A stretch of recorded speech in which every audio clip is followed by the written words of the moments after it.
शिव जी की जीवनी से एक बहुत सुंदर सीख हमारे जीवन में उतारने लायक। शिव जी वैसे तो जगत के गुरु है और गुरु से बहुत कुछ सीखने लायक होता है, और वैसे भी शिव जी गृहस्थ है।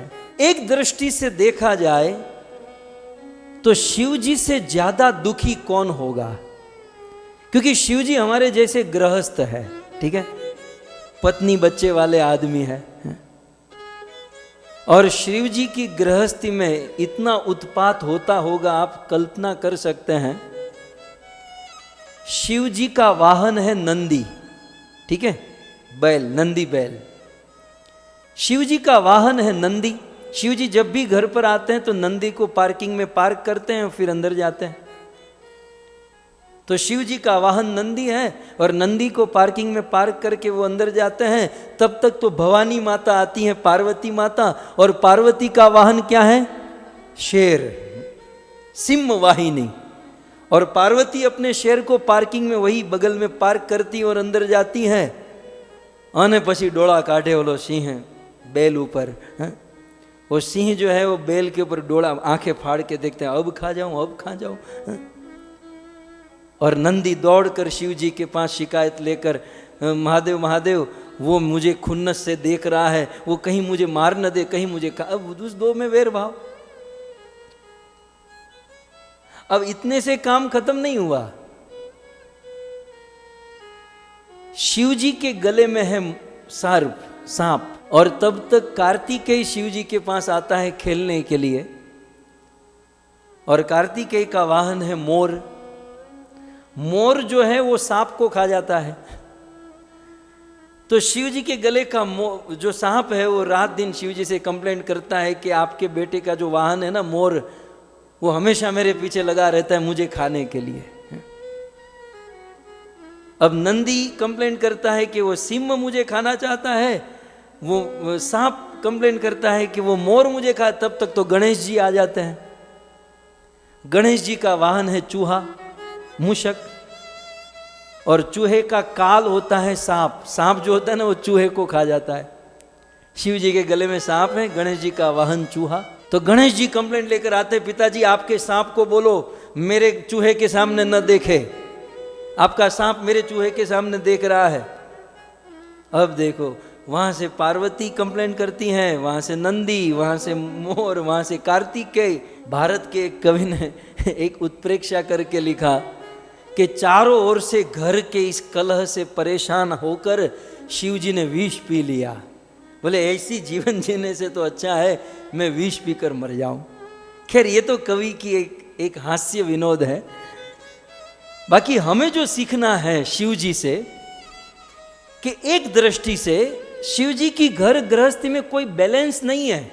एक दृष्टि से देखा जाए तो सारे विरुद्ध स्वभाव वाले लोग रहते हैं। आपने देखा ना, ये सिंह है, ये नंदी है, ये सर्प है, चूहा है, फिर मोर है, सब विरुद्ध स्वभाव वाले। लेकिन सीखने लायक बात क्या है कि घर गृहस्थी में सारे विरुद्ध स्वभाव वाले हैं, फिर भी शिव जी परम आनंद में, परम सुख में आनंद का एहसास कर रहे हैं। ये हमें सीखना है। हमारी भी घर गृहस्थी में सब कुछ बैलेंस होगा जरूरी नहीं है। हमारी घर गृहस्थी में भी उतार चढ़ाव, आगे पीछे, मतभेद, मनभेद, बहुत कुछ होगा। लेकिन शिव जी जितना तो नहीं है। वो तो रात दिन एक दूसरे के ऊपर डोला निकालते हैं। जब शिव जी ऐसी परिस्थिति में परम शांत, कर्पूर गौरम करुणावतारम, परम शांत, तो हमें भी शिव जी से यह सीखना चाहिए कि हमारी घर गृहस्थी में चाहे कितना भी कलह हो, हमारे समाज में चाहे कितना भी क्लेश हो, शिव जी की तरह शांत भूमि होकर प्रसन्न चित्त से हमें अपना भजन करना चाहिए। श्री चैतन्य महाप्रभु को पूछा गया कि हे महाप्रभु, शिव जी गृहस्थ है और उस गृहस्थ जीवन में उनके फैमिली में सारे विरुद्ध स्वभाव वाले वेहिकल है, फिर भी शिव जी शांत रहते हैं और आनंद लूटते रहते हैं। इसका कारण क्या है? चैतन्य महाप्रभु को पूछा गया और श्री चैतन्य महाप्रभु ने उसका उत्तर दिया और मुरारी गुप्त ने उसे लिख दिया। श्लोक आपके सामने। श्री राम गोविंद मुकुंद शोरे श्री कृष्ण नारायण वासुदेव इत्यादि नामा मृतपान मत भृंगादिपाया खिल दुख हंत्रे। खोज कर निकाला है आप लोगों के लिए है। ऐसा ऐसा भोजन खिलाता हूं ना, नई नई आइटम रोज पिरसता हूं। चैतन्य महाप्रभु की ये शब्द है, दुख हंत्रे। आप लास्ट में देख सकते हैं शिव जी के जीवन में इतनी सारी प्रॉब्लम है, लेकिन फिर भी शिव जी परम शांत परम आनंद से पद्म पत्र इवाम भसा, जैसे कीचड़ में कमल होता है, कीचड़ से प्रभावित नहीं होता, वैसे ये कलयुग, ये जगत, ये संसार, ये समाज, आदमी जीवन में थोड़ा भी कुछ आगे पीछे हो जाता है, फ्रस्ट्रेट हो जाता है, घर को त्यागना, समाज को त्यागना, संस्था को त्यागने तक की बात हो जाती है। लेकिन धन्य है शिव जी। अच्छा, ऐसे ऐसे कलहमयी लोगों के बीच में भी शिव जी परम सुख और आनंद क्यों ले रहे हैं? उसे वो दुख, वो प्रॉब्लम का एहसास क्यों नहीं हो रहा है? तो इसका उत्तर चैतन्य महाप्रभु देते हैं। श्री राम गोविंद मुकुंद शोरे श्री कृष्ण नारायण वासुदेव। शिव जी क्या करते हैं? शिव जी निरंतर भगवान का नाम लेते रहते हैं, जैसे अभी हम सब लोग ले रहे थे ना।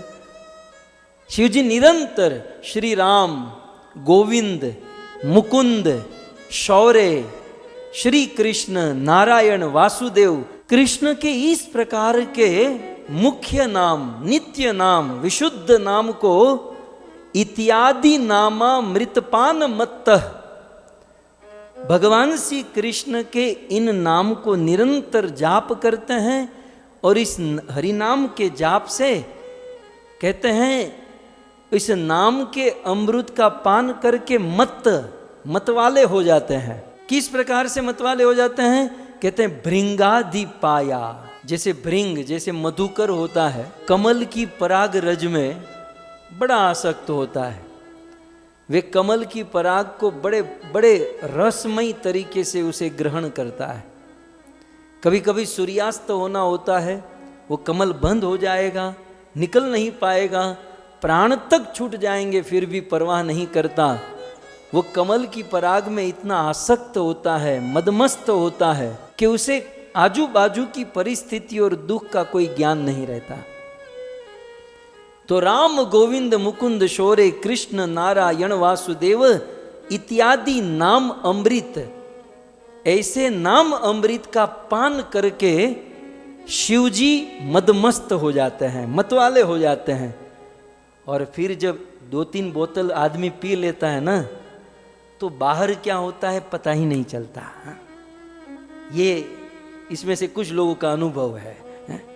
जब वो थोड़ी चढ़ जाती है नशा, तो थोड़ी ना आजू बाजू कोई जिए मरे कलह हो क्या हो, जब तक वो शराब का नशा है तब तक तो कोई ज्ञान नहीं रहता।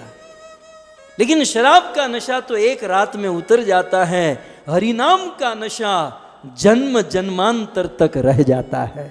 हरे कृष्णा कृष्ण कृष्ण हरे हरे, हरे राम राम राम हरे। सो इस प्रकार कृष्ण का नाम लेने के कारण, हरि नाम के कारण, ऐसे विरुद्ध स्वभाव वाले लोगों के बीच में या कलहमयी परिस्थिति में रहकर भी शिवजी अपने सारे दुखों से मुक्त और परम सुख और आनंद का अनुभव करते हैं।